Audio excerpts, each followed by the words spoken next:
जादुई फौजी। बॉर्डर के पास एक गांव था। गांव से 2 किलोमीटर दूर एक बहुत बड़ा घना जंगल था जहां पर बॉर्डर था। उस जंगल की रक्षा के लिए बॉर्डर पर 3 फौजियों को तैनात किया गया था। वो जंगल हजारों साल पुराना था। उस जंगल में बहुत ही खूंखार जानवर रहते थे। गांव वालों का मानना था कि जंगल की रक्षा स्वयं जंगल देवता करते हैं। वो तीनों फौजी दिन रात ड्यूटी करके बॉर्डर और जंगल की रक्षा करते थे। जंगल बहुत घना था, इसलिए हमेशा आतंकवादियों का खतरा बना रहता था। 3 फौजियों को बॉर्डर पर अलग अलग जगह तैनात किया गया था। वो तीनों पिछले 10 सालों से यहाँ पर ड्यूटी कर रहे थे।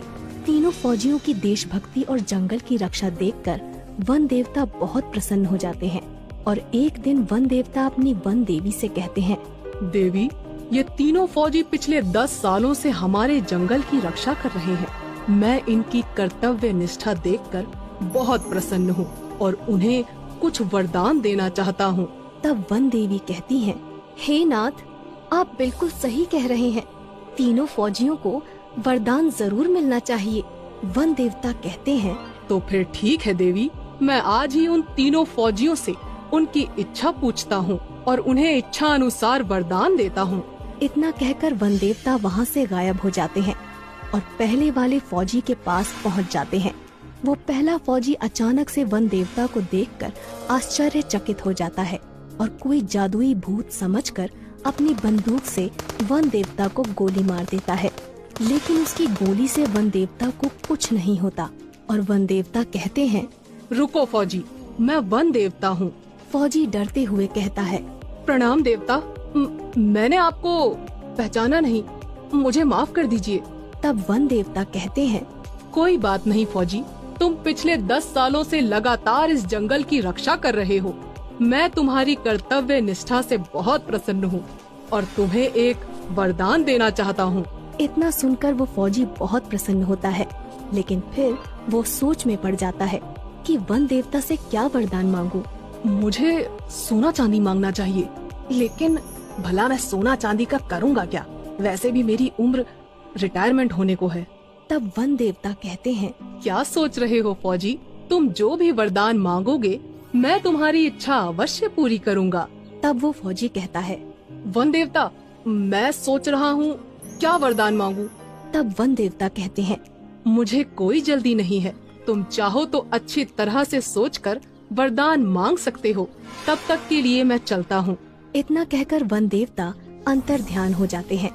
वन देवता के जाते ही वो फौजी लगातार सोच में पड़ जाता है कि उसे क्या वरदान मांगना चाहिए। वो अपने मन में सोचता है, मेरे पास भगवान का दिया हुआ सब कुछ है। एक अच्छी बीवी है, 2 बाल बच्चे हैं और सभी की जिंदगी खुशी खुशी गुजर रही है। मुझे अपनी देश की रक्षा के लिए कुछ मांगना चाहिए। वो पहला फौजी काफी देर तक सोच विचार करने के बाद वन देवता को पुकारता है। वन देवता तुरंत वहाँ प्रकट हो जाते हैं। बोलो फौजी, तुम्हें क्या वरदान चाहिए? तब वो फौजी कहता है, वन देवता जी, मेरे पास सब कुछ है, लेकिन आप मुझे एक जादुई बंदूक प्रदान करें। उस बंदूक से मैं जो कुछ भी मांगू मेरी वो इच्छा पूरी हो जाए। इसके बाद वन देवता कहते हैं, जैसी तुम्हारी इच्छा, मैं तुम्हें एक जादुई बंदूक प्रदान करता हूँ। इस बंदूक की मदद से तुम कुछ भी कर सकते हो। इसके बाद वन देवता उस फौजी को एक जादुई बंदूक प्रदान करते हैं और वहाँ से गायब हो जाते हैं। वन देवता के जाते ही वो पहला फौजी कहता है, मुझे इस जादुई बंदूक का टेस्ट करना चाहिए। मुझे बहुत तेज भूख लगी है, मुझे शाही खाना चाहिए। और इतना कहते ही उस फौजी के सामने बहुत सारा शाही खाना प्रकट हो जाता है। वो फौजी खाना खाने लगता है। इसके बाद वन देवता दूसरे फौजी के पास पहुंचते हैं। दूसरा फौजी उस समय जंगल के पास मौजूद एक तालाब में नहा रहा था। वन देवता को देखते ही वो फौजी थोड़ा घबरा जाता है और कहता है, अरे तुम कौन हो? तब वन देवता कहते हैं, घबराओ मत फौजी, मैं वन देवता हूँ। तुम पिछले 10 सालों से मेरे जंगल की देखभाल कर रहे हो। मैं तुम्हारी कर्तव्य निष्ठा से बहुत प्रसन्न हुआ हूँ और तुम्हें एक वरदान देना चाहता हूँ। तब वो दूसरा फौजी पानी से बाहर आता है और वन देवता को प्रणाम करते हुए कहता है, प्रणाम वन देवता, मेरे पास एक अच्छी नौकरी है, घर परिवार है, धन संपत्ति भी है। लेकिन मैं बहुत बूढ़ा हो गया हूँ, इसलिए मेरे शरीर में अब वो ताकत नहीं रही। तब वन देवता कहते हैं, तुम हमसे क्या चाहते हो फौजी? साफ साफ बताओ। तब वो दूसरा फौजी कहता है, वन देवता, आप मुझे एक जादुई छड़ी प्रदान करें जिससे मेरी हर इच्छा पूरी हो। वन देवता अपने जादू से एक जादुई छड़ी उस फौजी को दे देते हैं और वहाँ से गायब हो जाते हैं। जादुई छड़ी पाकर दूसरा फौजी बहुत खुश होता है और जादुई छड़ी से कहता है, हे जादुई छड़ी, मुझे फिर से जवान कर दो। और इतना कहते ही वो जादुई छड़ी उस फौजी को फिर से जवान और ताकतवर बना देती है। अपने ताकतवर शरीर को देखकर वो फौजी सब कुछ भूल जाता है और अहंकार में आकर जादुई छड़ी से कहता है, जादुई छड़ी, मेरे चारों तरफ बहुत सारे आतंकवादियों को खड़ा कर दो ताकि मैं सबको मार सकूं। इतना कहते ही उस फौजी के चारों तरफ बहुत सारे आतंकवादी प्रकट हो जाते हैं। फौजी अपनी बंदूक से एक आतंकवादी को गोली मार देता है, लेकिन इससे पहले कि वो फौजी सारे आतंकवादियों को गोली मारता, सभी आतंकवादी मिलकर उस फौजी पर गोलियां चलाने लगते हैं और उस फौजी की मौत हो जाती है। इसके बाद वन देवता तीसरे फौजी के पास पहुंच जाते हैं। इस समय तीसरा फौजी सो रहा था क्योंकि वो रात भर बॉर्डर पर ड्यूटी करता था। वन देवता उस तीसरे फौजी के सपने में आते हैं और कहते हैं, उठो फौजी, कुछ लोग जंगल में पेड़ काट रहे हैं, जाओ और जाकर उनको रोको।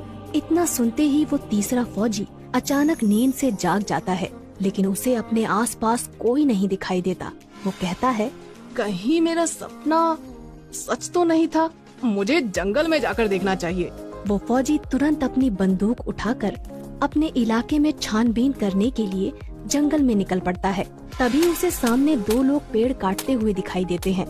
फौजी चिल्लाकर कहता है, कौन हो तुम लोग और इस जंगल में आने की हिम्मत कैसे हुई? फौजी दौड़कर उन दोनों को पकड़ लेता है और कहता है, अगर आज के बाद तुम लोग इस जंगल में दिखाई दिए तो मैं तुम्हें पुलिस के हवाले कर दूंगा।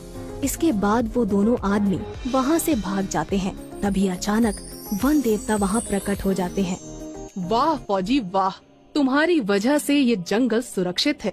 मैं वन देवता हूँ और तुम्हारी कर्तव्य निष्ठा देखकर मैं तुम्हें एक वरदान देना चाहता हूँ।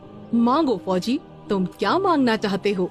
तीसरा फौजी थोड़ा सोच विचार करके वन देवता से कहता है, वन देवता, मैं जब भी अपनी वर्दी पहनकर बॉर्डर पे जाऊं तो मुझे कोई देख ना पाए।